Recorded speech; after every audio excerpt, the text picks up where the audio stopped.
महाराष्ट्र में सीएम एकनाथ शिंदे और deputy CM Devendra Fadnavis को शपथ लिए हुए एक महीने से ज्यादा का वक्त हो गया है, लेकिन अभी तक मंत्रिमंडल का विस्तार नहीं हो पाया है।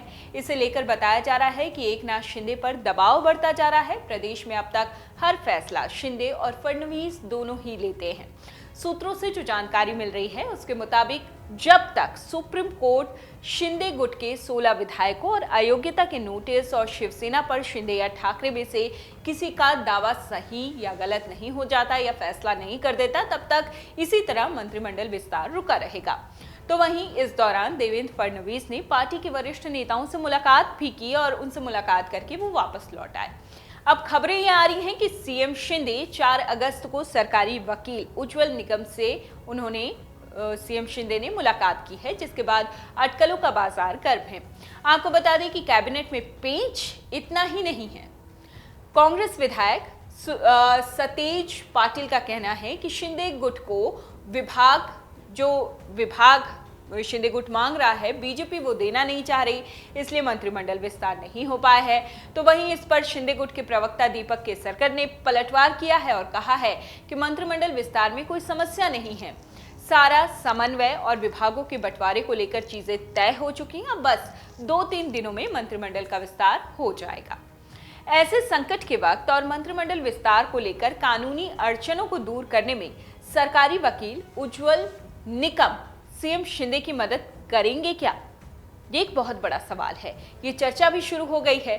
सीएम शिंदे के ठाणे के स्थित निवास नंदन वन में एक बैठक हुई शिंदे और निकम के बीच। ये मुलाकात बहुत अहम है, लेकिन असल वजह सामने नहीं आ पा रही, लेकिन सिर्फ और सिर्फ कयास लगाए जा रहे हैं। इतना तो तय है कि सीएम शिंदे उज्जवल निकम को कोई बड़ी जिम्मेदारी सौंपने जा रहे हैं या उनसे किसी बेहद गंभीर मुद्दे पर अहम सलाह ले रहे हैं। ये साफ हो चुका है।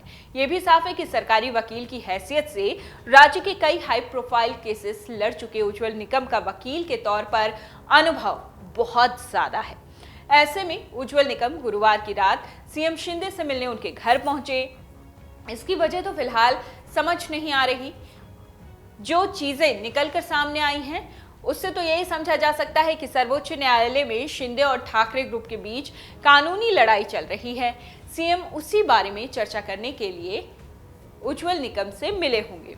उज्जवल निकम की छवि जो है राज्य में ऐसी है कि वो सरकारी वकील की हैसियत से जिस भी केस को अपने हाथ में लेते हैं उस केस का फैसला सरकार के पक्ष में ही जाता है। सूत्रों की माने तो इस दौरान बीजेपी के कुल 8 विधायक मंत्री पद की शपथ लेंगे, तो वहीं एकनाथ शिंदे गुट के 7 एमएलए भी सरकार में मंत्री पद संभालेंगे। ऐसे में राजनीति के जानकारों की माने तो फडणवीस मंत्रियों की लिस्ट पर बीजेपी के केंद्रीय नेतृत्व की मुहर लगवाने के लिए गए थे, लेकिन अभी तक इस बारे में किसी तरह की कोई खबर नहीं आई है।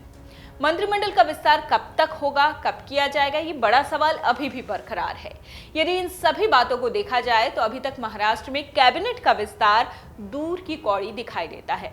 बताया जा रहा है कि सूबे के बीजेपी नेता पशुपेश में हैं कि पहली कैबिनेट में किसका पलड़ा भारी रहेगा और किस किस को मंत्री बनाया जाएगा, कौन मंत्री बनेगा, किसके हाथ कितनी ताकत लगेगी,